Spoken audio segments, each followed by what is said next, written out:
Sa mundo ng breeding, ang bawat araw ay may dalang aral.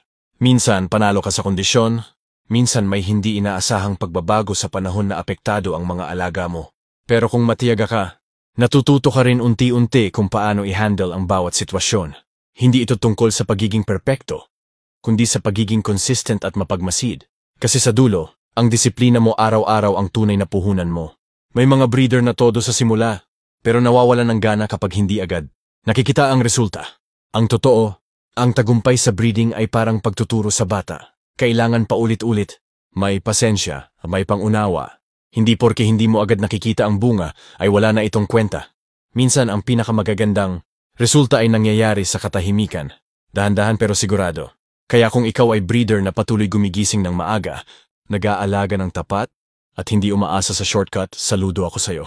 Dahil kahit walang nakakakita sa bawat pawis mo, ang mga alaga mong masigla at maayos ang kalagayan ang siyang nagsasabi ng kwento mo. Huwag kang bibitiw, dahil sa breeding, ang sipag at tiyaga mo ngayon yan ang tagumpay mo bukas.